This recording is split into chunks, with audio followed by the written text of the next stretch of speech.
How to download Call of Duty Modern Warfare Part 1 in our Windows computer or PC. So let me show you how you can do it.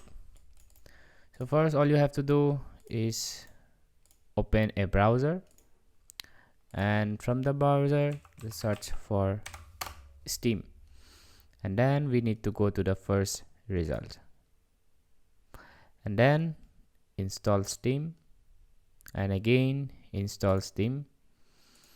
So what this will do, that this Steam setup will be downloaded on our computer.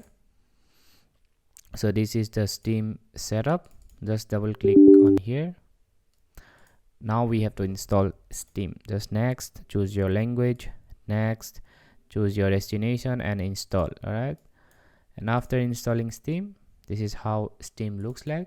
Just double click here, and for the first time if you open, you need to create an account. All right, just make sure of that. So from the search, from the store, you will be find this store, and there will be a search for Call of Duty Modern Warfare, and then enter. So there are a lot of Call of Duty, don't get confused. This is the 2023.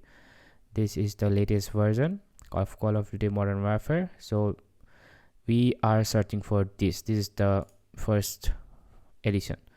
So this is the first edition. Don't worry, this is it says remastered, but it's the old one. All right, so from here there will be a lot of editions. Just choose the one and add to cart. Now view my cart and then continue to payment. Just tap here and you will have to pay for the game, and after the payment your game will be in your library somewhere here, and then press the install button. So that's how you play Call of Duty Modern Warfare on your Windows computer. Thanks for watching. Have a great day.